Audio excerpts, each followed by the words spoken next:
Imagine an open-world RPG that gives you 30 days. That's it. 30 days to save your family and every single quest to take. Every conversation, every side story, every moment you spend helping some villager. Burns time you can't get back. Miss the deadline and your family is gone. Forever. That's the Blood of Dawnwalker. It drops September 3rd and it's made by the guy who directed The Witcher 3. Not worked on, directed.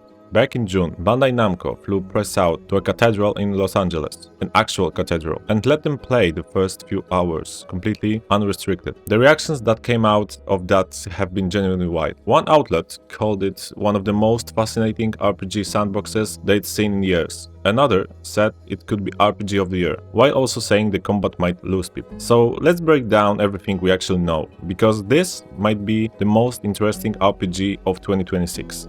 And it might be also the most divisive. Let's start with the pedigree, because it matters here more than usual. Rebel Wolves is a Warsaw-based studio founded in 2022 by people leaving CD Projekt Red, and not junior people. We're talking core leadership. Konrad Tomaszkiewicz is the game director and co-founder. He was the game director of The Witcher 3. His brother, Mateusz Tomaszkiewicz, is creative director here. He was quest director on both Witcher 3 and Cyberpunk 2077. Narrative director is Jakub Szamałek, who wrote for both those games too. Design director Daniel Sadowski. Art director, quest design, it's Witcher 3 alumni pretty much top to bottom. So this isn't a studio inspired by The Witcher 3. This is a chunk of the actual team that made it, working on a new IP with Bandai Namco Publishing and Unreal Engine 5 under the hood. And they've been upfront about the ambition. They're calling this the first entry in the Dawnwalker saga, a multi-game series. But Tomaszkiewicz went out of his way to clarify something important, and I appreciate this a lot. He said, and I'm willing paraphrasing here, that every game in the series will be standalone with its own complete story. No cliffhangers, no unresolved plot threads left dangling to sell you a sequel. He has confirmed some smaller free DLC is planned down the line, but that's extra content, not a missing third act. In 2026, a studio promising you a complete story with an actual ending is almost a selling point of its own. That tells you what kind of game this is trying to be. Alright, the setup, and it's a grim. You're in Vale Sangora, an isolated valley in the Carpathian Mountains of southeastern Europe. In the middle of the 14th century, the Black Death is tearing through Europe, and into this valley comes a vampire named Brancis, who takes over completely. Here's the twist though, and this is where it gets interesting. Brancis doesn't just conquer the humans, he makes them a deal. Blood for protection. The vampires rule. The humans hand over blood, and in exchange, they're kept safe from plague and from whatever else is out there. And a lot of them go along with it. Not out of terror, but because human ruler they had before was arguably worse. You play Cohen, eldest son of peasant family. Something goes very wrong and Cohen ends up turning into a Dawnwalker. Not fully human anymore, not fully vampire either. Human during the day, vampire at night. Caught permanently between two worlds. And your family is taken. That's the engine of the whole story. 30 days and 30 nights to get them back. And the deadline isn't arbitrary, which I think matters. There's a coronation ritual coming. Once that happens, it's over for them. So the clock isn't a game design gimmick bolted onto the fiction. The fiction is what creates the clock. What previewers keep coming back to is the moral texture. One preview described watching, within minutes of starting, soldiers getting torn apart, a plague-stricken child being force-fed vampire blood to cure her, and a tyrannical human kingdom being replaced by something that somehow looked even worse. The same writer said, and this line stuck with me, there are very few clean victories here. Mostly, you're choosing which flavor of awful you're prepared to live with. That's a Witcher 3 sentence, if I've ever heard one, and it suggests they carried over the thing that actually made Witcher 3 special, which was never the combat, it was the writing. Alright, the 30-day timer. This is the mechanic everyone's arguing about, and I think most people arguing about it don't actually understand how it works. So let me explain it properly, because it's smarter than it sounds. First, and this is the big one, time doesn't tick in a real time. You are not on a stopwatch. You can stand in a field admiring the scenery for an hour. Reorganize your inventory, explore, walk around the village, talking to people, none of that costs you anything. What costs time is specific telegraphed actions. Investigating a crime scene, helping a villager with a problem, reading a difficult book, waiting out a storm, pursuing a lead, and critically, the game tells you the cost before you commit. There's a little hourglass icon in the UI showing exactly how many time units an action will consume. Here's the structure.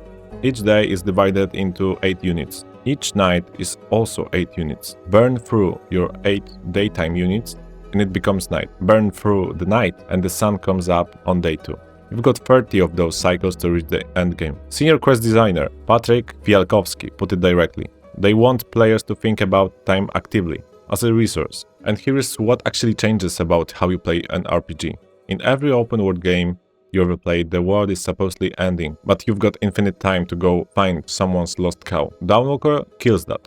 Tomaszkiewicz said something in an interview, and I think it's a thesis of the whole design. The world is living, and it's not waiting for you. One previewer described a moment that I think perfectly captures it. There was a missing villager he never went looking for. He didn't consciously decide to abandon the person. He just spent his time elsewhere. And later, he realized that inaction had become a decision. The game had branched and he'd chosen a path without noticing. That's a genuinely novel feeling in this genre. Choice and consequence is the most overused phrase in RPG marketing. But your inaction is also a choice. It's a different thing entirely. Now, the caveats. You're not forced to use all 30 days. If you feel ready, you can go confront the endgame whenever you want. And there's reportedly content beyond that 30-day mark. Though Rebel Wolves hasn't detailed it. Length, sometimes from previews, are landing around 50 to 60 hours if you're not rushing the main story. But let's be honest about the downside, because it's real. If you're a completionist, if you physically cannot leave a side quest unfinished, this game is going to stress you out. You cannot do everything in one run. That's not a bug, it's the, entire point. Perks cost experience and time units, so even character progression eats into your budget. Even the romance options consume time, apparently. Narrative director Szamałek basically acknowledged this and asked completionists to step outside their comfort zone. Whether players actually will, that's the big question hanging over this game. So the other half of the design is the day-night split, and it's not cosmetic. These are genuinely two different playstyles. During the day, Cohen is human. You're a trained swordsman, and the swordplay is more involved than it looks in trailers. It's directional. You aim your strikes and your parries with the right stick, picking one of 4 angles, which is much closer to Kingdom Come Deliverance than to Witcher 3's button mashing. You have to actually read what enemy is doing, land a perfect parry, and your stamina cost drops to nothing. Miss it and you're gassed. Rebel Wolves clearly knows this won't be for everyone, because there's a toggle in the options for conventional omnidirectional combat instead. Worth knowing before you write the game off based on the trailer. There's also a magic system called Hex, and you can walk into villages, talk to people, do business in daylight. You're vulnerable, but you're accepted. At night, you're a Dawnwalker, completely different toolkit. Wall climbing, shadow step, teleport style movement, claw-based combat, you're dramatically more powerful. You can reach places you physically couldn't during the day, and you approach problems as a predator rather than a swordsman. And here's the part that impressed me the most. You can beat the entire game exclusively during the day or exclusively at night. Rebel Wolves confirmed that both are viable, complete playthroughs. Quests change depending on when you approach them. A problem you would solve by taking your way through in daylight might be something you solve by climbing a wall and going through a window at 2 AM. The intended experience is mixing both. But the fact that pure human and pure vampire runs are possible tells you how deep the branching actually goes. There's also a focus mode, basically detective vision, for examining evidence, tracking clues, investigating scenes. Previews said it works better than the usual glowing breadcrumb version of that mechanic, but it's familiar territory. Rebel Wolves keeps using the phrase narrative sandbox, and the Road to Launch showcase back in April explained what they mean. Branches has officers running different operations across Wales Angora. Blood supply warehouses, prison camps, that kind of thing. You can disrupt any of it. Destroy the warehouses, free prisoners, clear out camps. Each officer has an infamy meter tied to them, and as you cause problems for a specific officer, that meter climbs.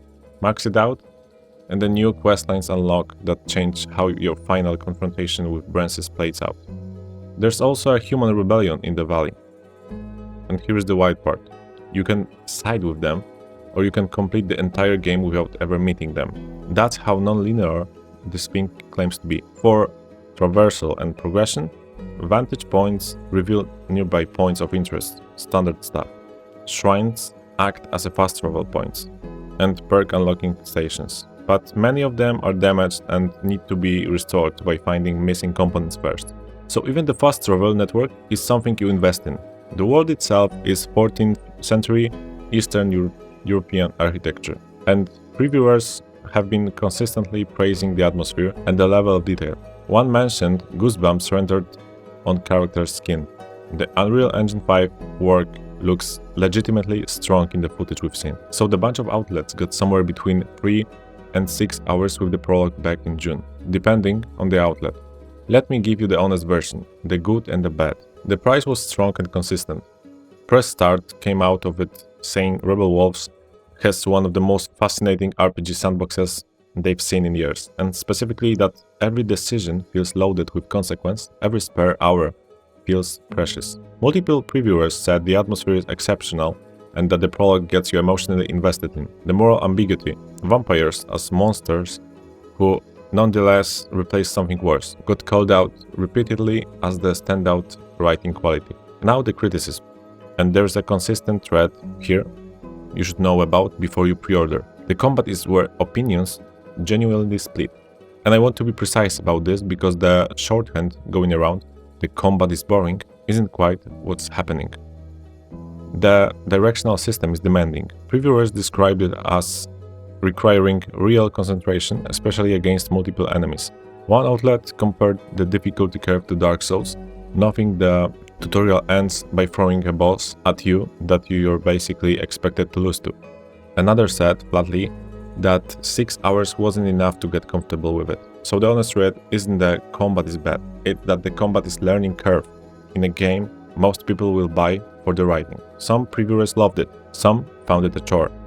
And critically, animations have taken consistent criticism going all the way back to the first gameplay reveal, and that hasn't fully gone away. If tight, responsive action is your number one priority, this is a yellow flag and you should watch combat footage before you pre-order. If you're here for writing, atmosphere and consequential choices, which is what Witcher 3 was actually about, the signals are very good.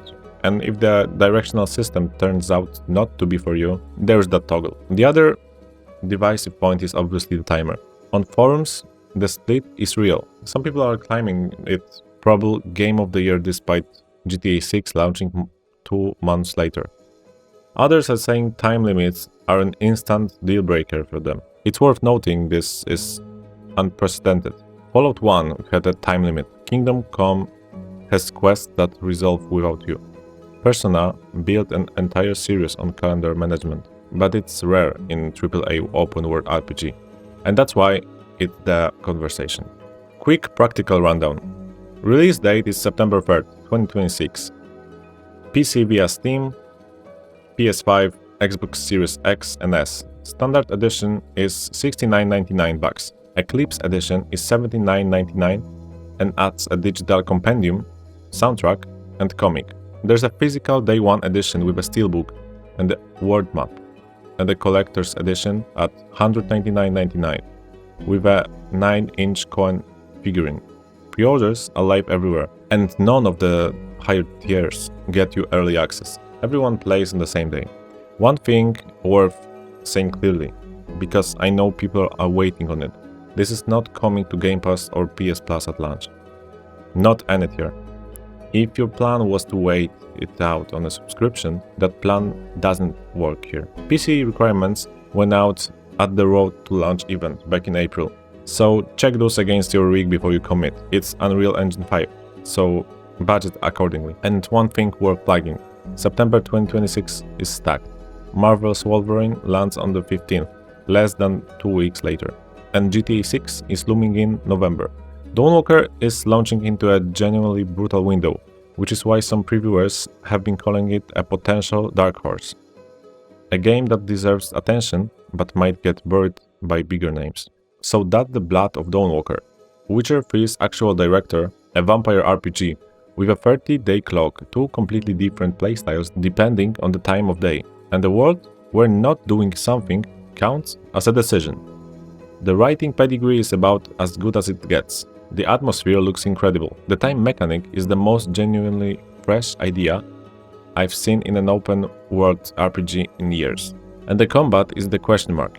Not because it's shallow, but, because it's demanding. In a way, what's going to divide the people who buy this for the story. Which honestly was true of The Witcher 3 on its own way. That didn't stop it from being one of the best RPGs ever made. I'll be doing a full buy or skip when it launches September 3rd. So if you want the actual verdict once reviewers are in, and I've played it, subscribe, that's one coming. And I want to hear from you on the timer specifically, because that's the thing that will make or break this for a lot of people. Does a 30-day limit make an RPG more exciting, or does it just stress you out? Drop it in the comments. See you in the next one.